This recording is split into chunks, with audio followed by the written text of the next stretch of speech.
스가랴서 13장 7절에서 9절까지 말씀을 통해 남은 자여 주를 따르라 하는 제목으로 오늘 본문의 말씀을 함께 들으시며 사모하겠습니다. 여러분, 우리 주변에 가끔 정말 일어나서는 안 되는 일이 있다면 가끔 이제 병원에서 신생아실에서 아이가 바뀌는 경우가 가끔 있잖아요. 그래서 친자 확인 못하고 두 가정에서 6개월, 7개월, 8개월 자라다가 나중에 이제 이게 사실을 알게 되고 아이가 뒤바뀐 아이가 본 부모에게 돌아가게 되든지 아니면 뒤바뀐 상태로 알고 있지만 그대로 자라기로 하든지 이 두 가지 경우가 가끔 일어나게 됩니다.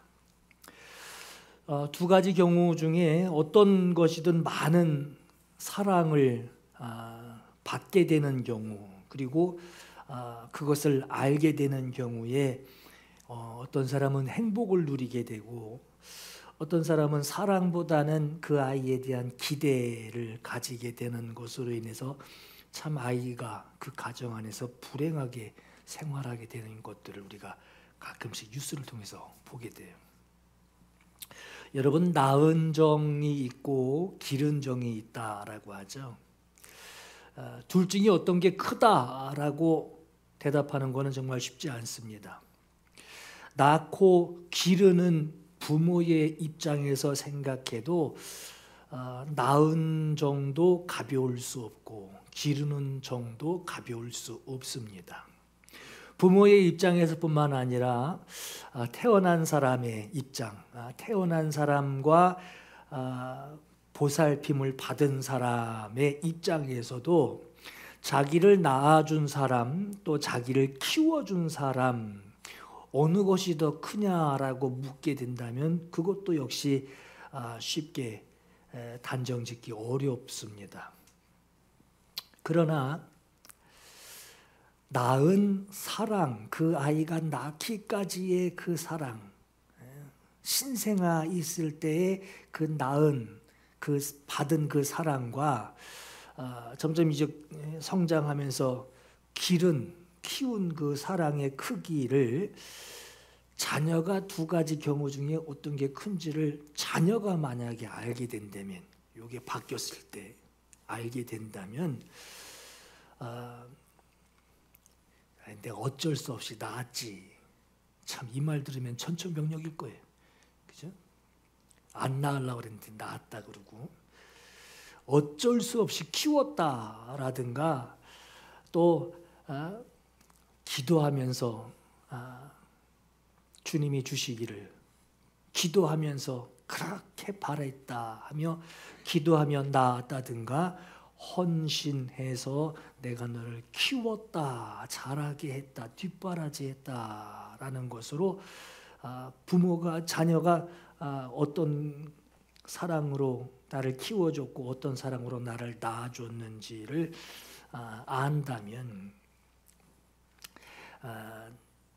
그 마음을 두는 것이 다를 거예요.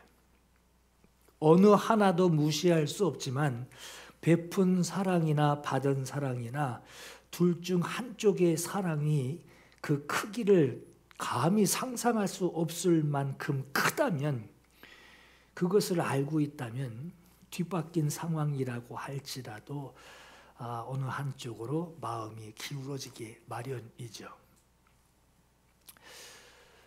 여러분, 예수님을 믿기 전에, 교회 다니기 전에 예수 모르고 살던 사람이 교회를 나가서 어떻게 예수를 알게 되고 믿음을 가지게 됐을 때 참 어색하고 난감한 상황이 벌어져요. 제가 경험한 건데 호칭이에요. 집에도 아빠가 있고 하늘에도 아빠가 있어요. 그죠? 우리 하나님 보고 아버지라고 그러잖아요. 집에서 부르는 아빠가 있고 교회에서 부르는 아빠가 있어요. 제일 혼란스러워하는 성도는 집에서 부르는 그 아빠하고 교회에서 부르는 아빠의 그 이미지상이 달라요. 집에 계신 아빠는 화도 잘 내고 무섭고 거리감이 있는데, 교회에서 부르는 하늘에 계신 아빠는 사랑이 가득하십니다. 어느 날 갑자기 교회 다니기 시작하면서 새로운 아빠가 생겨났어요. 신앙생활 시작하면서 이제 막 알게 된 하늘에 계신 아빠는 나를 무척 사랑하시고 나를 위해 피 흘려 죽으시고 구원해 주시는 일을 하셨다라고 해요. 하늘의 아버지가. 이제 막 알게 된 하늘에 계신 그 아버지의 사랑은 내가 도저히 헤아릴 수 없을 만큼의 큰 사랑을 나에게 주고 계시고, 지금도 그 큰 사랑으로 나를 사랑하고 계시다라고 합니다. 어느 날부터 이렇게 두 아빠를 두고 살게 돼요. 그리고 신앙이 점점 깊어지면 깊어질수록 하늘에 계신 아버지의 사랑은 그 어떤 사랑과는 비교도 할 수 없을 만큼의 큰 사랑, 큰 사랑으로 나를 태어나게 하시고 나를 보살펴 주시고 나를 또 용서해 주고 계시고 또 끊임없는 사랑을 나에게 품고 계신 것을 신앙이 점점 깊어지면 깊어질수록 하나님의 아버지의 그 모습을 우리가 알게 돼요. 그런데 어느 날 나를 그렇게 보살펴 주시고 용서해 주시고 끊임없는 사랑으로 나를 돌봐 주시는 그분의 그 사랑을, 이제 누구와도 비교할 수 없는 그 사랑을 내가 이제 마음껏 누리며 이제 살아야 되겠구나 하는 그 기대를 가지고 이제 하나님 아버지를 대하기 시작했는데, 한순간에 내게서 그 사랑을 주시던 분이 내게서 떠나가는 일이 벌어집니다. 비교도 할 수 없는 큰 사랑으로 나를 돌봐주시고 나와 함께 해주시던 그분이 내게서 떠나가는 그 상황이 벌어지면 여러분 어떤 마음이 들겠어요? 오늘 본문에 스가랴서 13장 7절의 말씀에 만군의 여호와가 말하노라, 가라 깨어서 내 목자 내 짝된 자를 치라. 목자를 치면 양이 흩어지려니와 작은 자들, 흩어진 양들을 얘기하는 거예요. 작은 자들 위에는 내가 내 손을 들이우리라 그랬어요. 흥정역 번역에는 내 손을 돌이켜 작은 자들 위에 두리라 그랬어요. 여러분 좀 난해하죠? 들이우리다가 무슨 말인가? 여기 히브리어로 슈브라고 그러는데 회복하다, 새롭게 해주다 하는 거예요. 그러니까 목자를 치면 양이 흩어지게 되는데 그 양들 위에 내가 회복하게 하겠다, 치유하겠다, 새롭게 하겠다라는 그런 의미예요. 여기서 내 목자, 내 짝된 자는 우리 선한 목자이신 예수 그리스도를 예언하고 있습니다. 예수께서 성찬식 하고 있는 중에 제자들에게 이런 말씀을 하셔요. 오늘 밤에 너희가 다 나를 버리리라. 기록된 바 예언되기를 스가랴서 13장 오늘 본문의 말씀처럼 내가 목자를 치리니 양의 떼가 흩어지리라 하였느니라. 그러나 내가 살아난 후에 너희보다 먼저 갈릴리로 가리라 하시는 말씀을 하십니다. 예수께서 말씀하신 스가랴서 13장 7절에서 9절의 말씀, 이 예언의 말씀을 보면 예수님께 이루어지는 일, 그 일로 인해서 우리에게도 이루어질 일들을 말씀하고 있어요. 예수님께서는 자기의 양떼를 위하여 목숨을 버리셨습니다. 양떼들에게 양을 인도하는 목자가 자기를 떠나거나 목자가 목숨을 잃게 된다면 양들은 자기를 인도하는 목자, 자기를 인도하는 인도자가 없으니 당연히 흩어지는 것은 당연해요. 사방으로 흩어지고 흩어져서 방황하게 되는 것은 아주 당연한 모습입니다. 더구나 이스라엘처럼 광야에서 양이 자기를 인도하는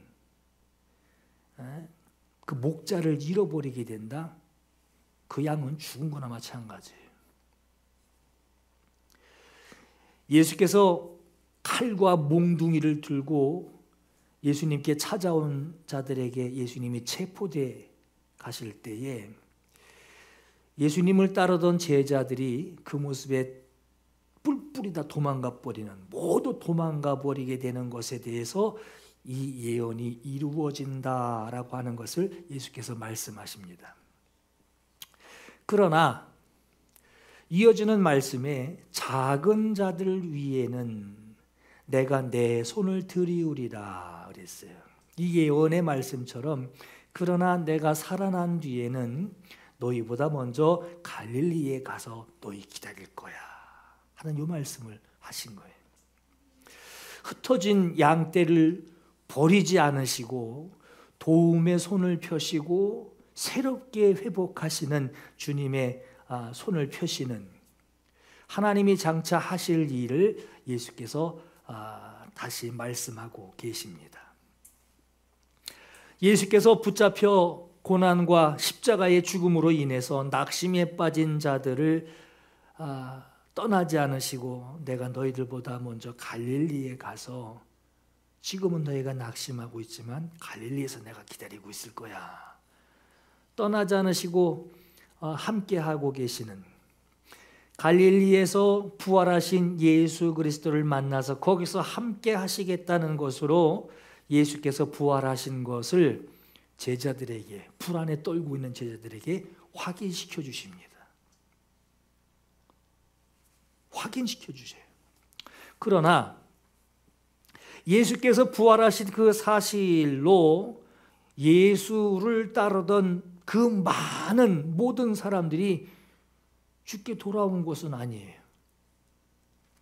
부활하신 예수 그리스도를 무덤에서 가장 먼저 만난 마리아를 시작으로 그 이후에 11 제자에게 예수님을 만나게 해주시고 그 이후에 70인의 제자들, 전도자들에게 예수님의 부활하신 사실을 그들에게 보이시고 일시에 한 번에 500여 명 되는 제자들에게도 일시에 당신이 부활하신 것을 그들에게 보여주셨습니다. 그들 모두에게 예루살렘 떠나지 말고 내게서 들은 바 아버지께서 약속하신 것을 기다리라. 너희는 몇 날이 못되어 성령으로 세례를 받으리라 하시는 주님의 이 분명한 명령을 들었음에도 그들이 모여서 성령 받기를 기도했던 인원은 120명밖에 안 됐어요. 그동안 복음을 들어왔고 예수께서 말씀하신 대로 죽으시고 부활하신 것을 다른 사람들에게 전해 들은 것도 아니에요. 자기가 직접 봤어요. 부활하신 예수 그리스도를 자기가 직접 목격하고 살아나셨구나라는 사실을 알게 됐는데, 그리고 너희는 아버지가 보내시기로 약속하신 그 성령을 받고 복음을 전하라 하시는,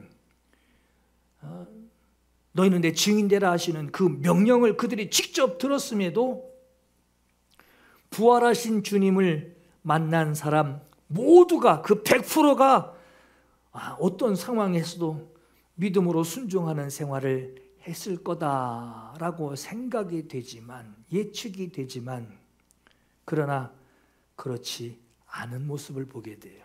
마치 여러분 과거 교회 다니면서 막 기도도 열심히 하고 교회에서 꾸준 일, 봉사도 열심히 하고 중직도 맡고 성령 체험도 하고 대단했던 일들이 있지만, 그러나 그건 과거 얘기고 지금은 그렇게 살고 있지 않다라고 하는 것과 같은 모습이에요. 예수께서 부활하신 소식을 알게 된 사람들이 적지 않은 인원들인데, 목자의 죽음으로 양들이 흩어지고 제자의 수가 걸러집니다. 오늘 본문 8절에 이르기를 여호와가 말하노라, 이 온 땅에서 3분의 2는 멸망하고 3분의 1은 거기 남으리니 라고 예언하고 있어요. 이전에 예수를 만나서 열정적으로 신앙생활하며 주님을 따르던 사람이라고 해도 예수께서 죽으셨다라고 하는 그 사실만 가지고 있는 사람은 믿음을 버리고 떠나게 되고, 예수께서 부활하신 사실을 알고 정말 살아나셨어 라고 하는 사실을 알고 있는 자라고 해도 믿음 때문에 생기는 핍박들, 어려움들, 힘든 거, 이것 때문에 믿음 버리고 떠나갑니다. 그러나 예수 그리스도의 죽으심과 그분의 부활하심, 그리고 그분이 부활하셔서 하늘에 오르신 이후에 아버지께서 원하시는 그 재림의 때에, 그 재림의 약속을 성도들이 붙들고, 남은 자들은 그 재림을 붙들고 약속하신 그날이 오시기를 기다리는 사람들이 남아 있어요. 그리고 그들이 교회를 지키고 교회를 순결하게 만들어가는 데에 쓰임받게 될 것에 대해서 오늘 본문에 예언하기를 3분의 1은 거기 남으리니 내가 그 3분의 1을 불 가운데에 던져 은같이 연단하며 금같이 시험할 것이라. 그들이 내 이름을 부르리니 내가 들을 것이요 나는 말하기를 이는 내 백성이라 할 것이요 그들은 말하기를 여호와는 내 하나님이시라 하리라 하고 예언하고 있어요. 하나님은 그 남은 자들 끝까지 신앙 양심 붙잡고 남아있는 자들은 하나님이 그들을 은을 재련하듯이, 금을 재련하듯이 풀무 속에서 금과 은을 재련해 내듯이 순결하게 만드시겠다라고 말씀을 합니다. 여러분 보세요. 언제 우리가 주의 이름을 부르게 하신다는 겁니까? 주님의 이름을 우리가 언제 부르게 된다라고 하셨어요? 풀무 속에 들어있어서 재련하는 중에, 불 속에 들어가서 재련할 때, 불 속에 들어가서 순결하게 만들고 은과 같이 단련하고 금과 같이 시험하는 이런 일을 언제 하신다고 그랬느냐? 풀무 속에, 불 속에 들어있을 때 그들이 내 이름을 부르리니 라고 말씀하고 계세요. 여러분 풀무불에 들어가 보신 적이 없으시죠? 들어갔다 나오셨으면 여기 지금 안 계실 거예요. 쇠를 녹이는 정도의 풀무불입니다. 쇠를 물같이 녹이는 정도의 온도. 쇠까지는 아니지만, 철까지는 아니지만 우리가 접할 수 있는 풀무라고 그러면은 이제 화장터 가면 이제 얼핏 보게 되죠. 화장터 가면은 여러분 이렇게 작은 이제 통로가 있죠. 죽은 사람이 그 속에 들어가서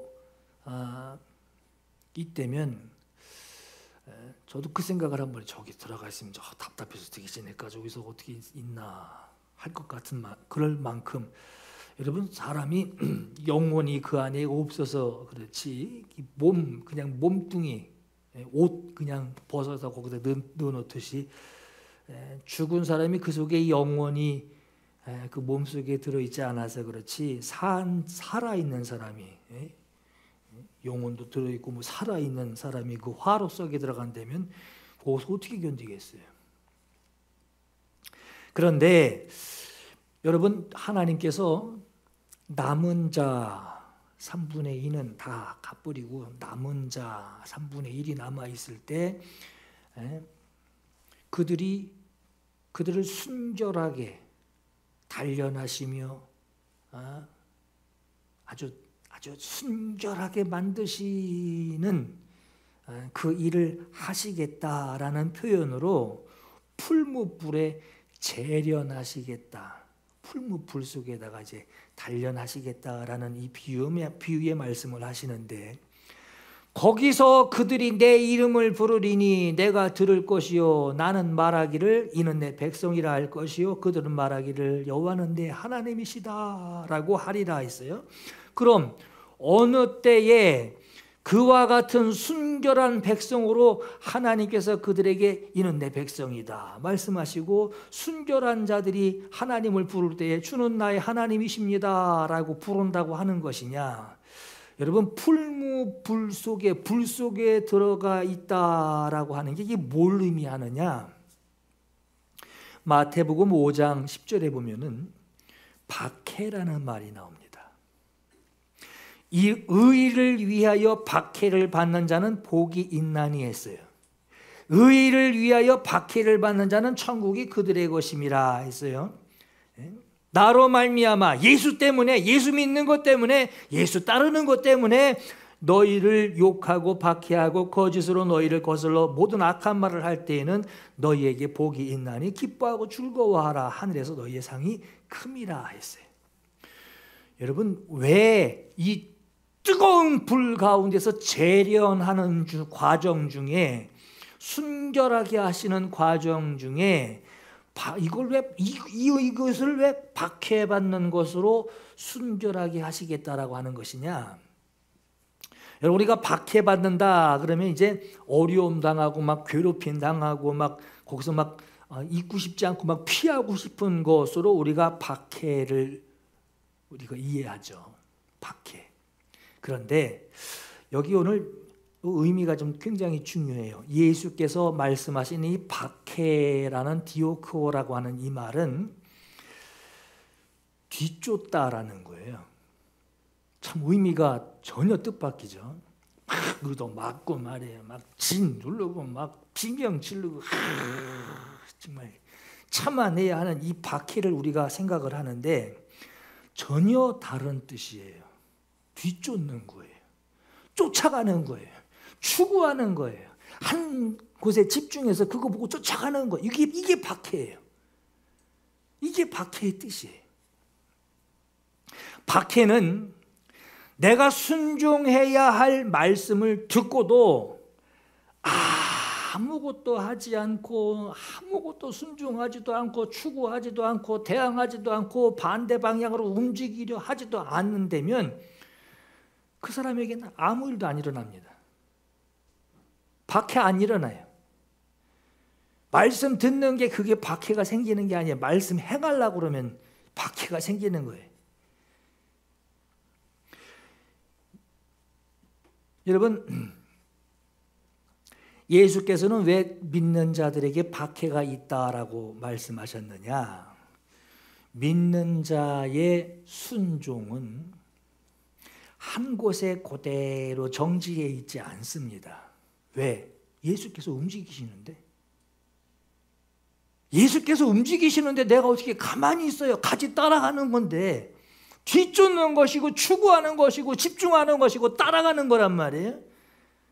계속해서 예수를 따르며 예수께서 움직이고 계시기엔 나도 움직이는 거예요. 박해를 받는다라고 하는 것은 예수 믿는 사람이 예수를 따라가고 있어서 받는 현상들이에요. 전에도 한 예를 들으신 적이 있지만 운전해 보신 분들은 이제 금방 이해가 되실 거예요. 앞에 가는 선두차를 따라가면 놓치지 말아야 할, 반드시 놓치면 안 되는, 쫓아가야 하는 그러한 차가 앞에 있어요. 어떤 사람이 운전을 잘해야 될까? 앞에 선두차를 꼭 따라가야 하고 놓치면 안 되는 상황이라면 뒤에서 쫓아가는 운전자는 운전을 잘하든 못하든 다른데 한눈 팔 새가 없어요. 요즘같이 여러분 벚꽃 만개 앉아서 옆에 잠깐 들여다보면 차 놓치는 거예요. 시선 놓치면은 결국 차 세워놓고서 전화 걸어야 돼요. 어디로 갔어? 놓쳤어? 이래야 된단 말이에요. 여러분, 힘든 일을 하고 마치고 나면 두 가지 반응이 항상 있어요. 하나는 힘들어 죽는 줄 알았어요. 이런 사람이 있어요. 아주 힘들어 죽는 줄 알았어요. 또 다른 부류는 괜찮았어요. 좋았어요. 똑같은 일을 했는데 이렇게 반응이 다르단 말이에요. 시선이 달라서 그래요. 시선이 달라서. 아담과 하와가 선악 알게 하는 나무 먹고 나서 주님만 집중한다면은 거기까지 가지도 않았겠지만 집중하는 그 시선에서 벗어났을 때에 그들이 계속 둘러대죠. 당신이 만들어 놓은 저 하와 때문에 그랬다고, 저 뱀 때문에 그랬다고. 서로 막 그냥 전가시켜 버리잖아요. 시선이 달라서 그래요. 절대로 놓쳐서도 안 되는 것을 뒤따라가고 있을 때는 누가 옆에서 찌르고 방해를 해도 거기에 반응할 여유가 없습니다. 옆에서 말을 걸고 욕을 하고 내가 잘했네, 네가 못했네 하는 이런 따지는 사람이 내 옆에 있어도 거기에 신경 쓸 새가 없어요. 이게 뒤쫓는 거예요. 이게 추구하는 것이고 집중하는 거예요.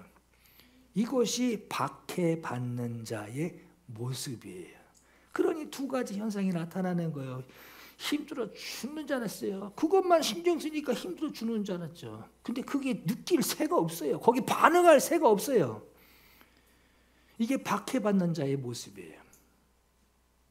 움직이지 않고 정지해 있으면, 선포하지도 않고 순종하지도 않고 전하지도 않고 있으면 아무 일도 일어나지 않습니다. 박해도 안 일어납니다. 자, 의를 위하여 박해를 받은 자는, 주님을 뒤쫓아가는 자는 복이 있나니 천국이 그들의 것이요.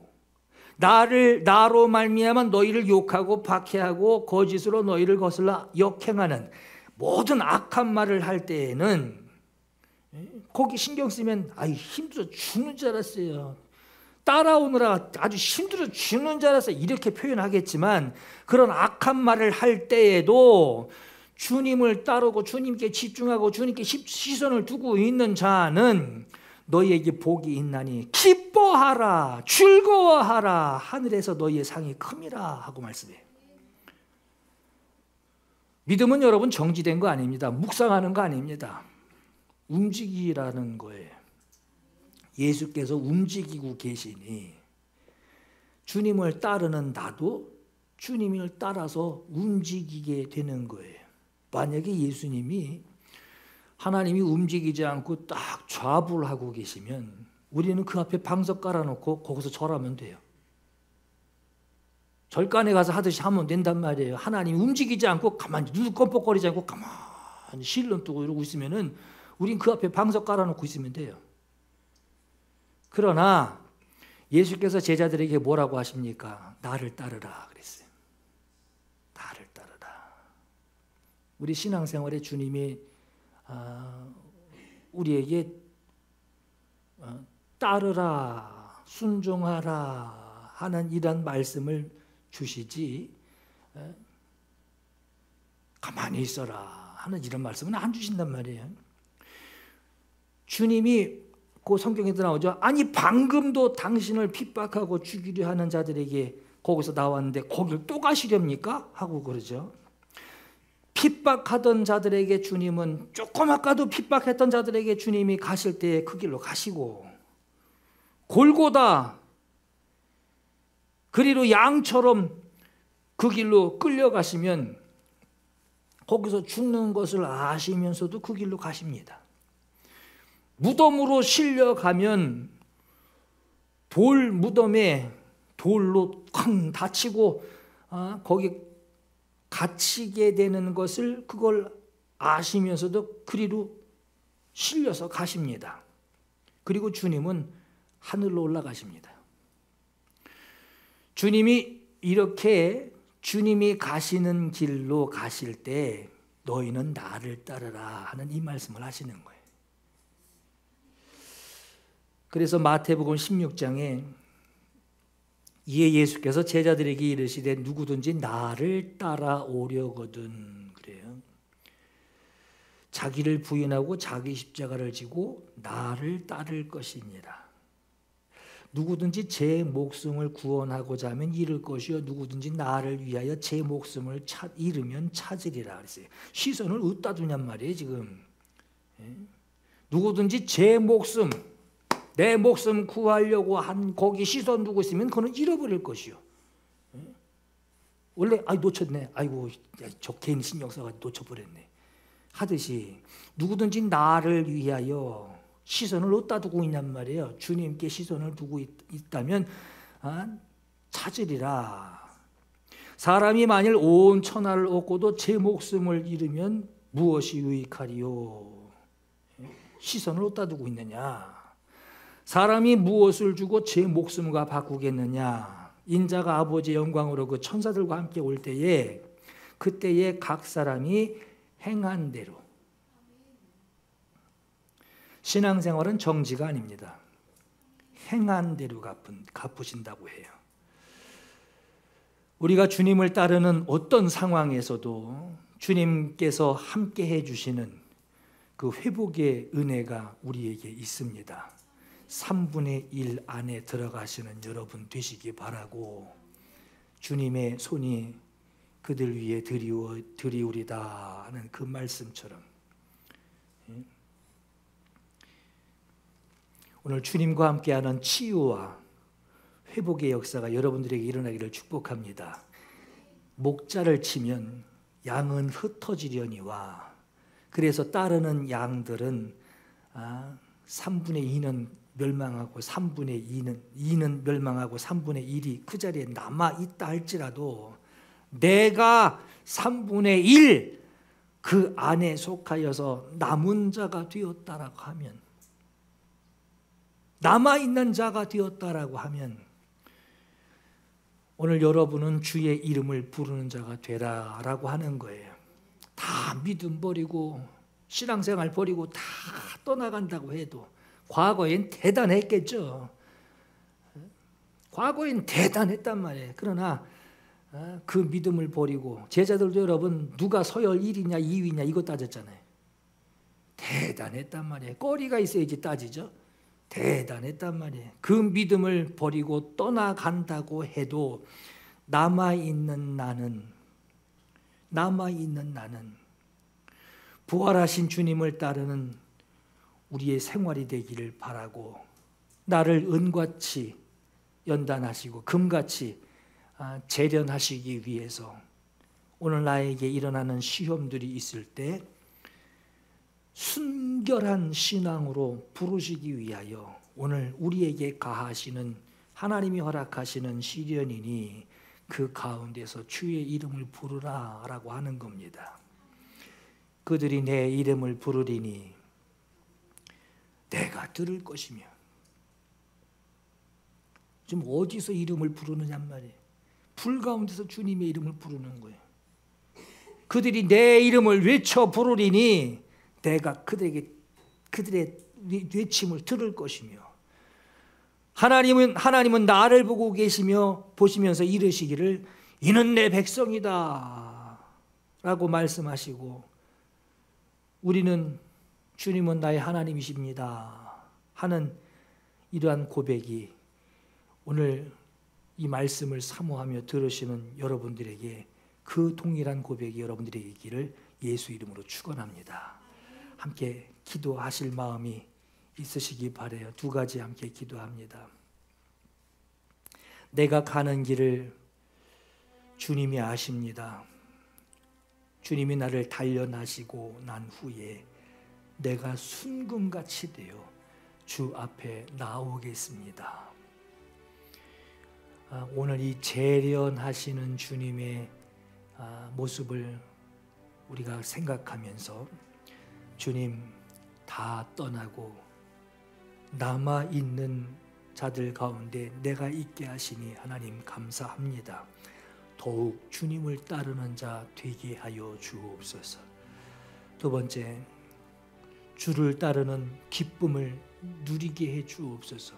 죽을 뻔했어요. 하나님, 이 고백 아닌 내가 시선을 주님께 두고 있는 한, 주님만 보이는 한 기쁨을 누리며 주님 따르게 해 주옵소서.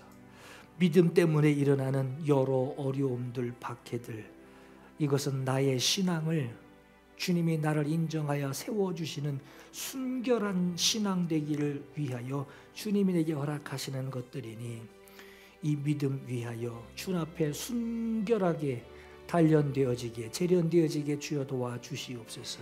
이 두 가지 기도 주님께 올려드리며 간절히 사모하겠습니다. 기도하겠습니다. 하나님 아버지, 이 시간 주님의 은혜를 받은 이후에 그 은혜 잊지 아니하고 그 은혜가 하나님 감사하여 지금도 감격해하고 지금도 그 은혜 따르기 위하여 주님 앞에 하나님, 오늘 주님을 바라보는 시선이, 오늘 주님을 바라보는 나의 믿음이 있게 하여 주시니 하나님 감사합니다. 남은 자들 가운데 있게 해주셔서 감사합니다. 남은 자들 가운데 주님이 선별하시고 남은 자들 가운데 우리를 성결하게 하시고 순결하게 하시는 하나님의 은혜가 있으니 하나님 감사합니다. 주님, 이는 주님의 길이 오늘 나에게 펼쳐진 것이니 내가 주님 앞에 믿음으로 단련된 뒤에 주님 앞에 순금 같은 믿음으로 주님 앞에 나아갈 수 있도록 하나님 인도해 주시옵소서. 하나님 인도해 주시옵소서. 주님, 다른 사람 내가 시선 두지 아니하고 주님을 따르는 더욱 내가 최선을 다하여 주님을 따르며 더욱 주님을 향하여 우리가 집중할 수 있도록 하나님 인도해 주시옵소서. 주님을 따르는 기쁨이 있기를 원합니다. 주님을 따르는 불평가 아니라 주님을 따르는 기쁨이 있기를 원합니다. 이는 내 시선이 주께 향하여 있을 때에 가능하오니 주님, 나의 시선이 주님께 향하게 주여 도와주시옵소서. 믿음 때문에 일어나는 모든 것들에 주님이 나를 붙들어 주시는 순결한 자, 주님을 향하여 우리가 눈을 떼지 못하는 하나님, 오늘 우리가 순결한 자 주님 앞에 세워지게 하나님 인도해 주시옵소서. 주님의 성령이 이 시간 우리와 함께 하시길 간절히 원합니다. 하나님 역사해 주시옵소서. 주의 은혜 가운데 역사해 주시옵소서.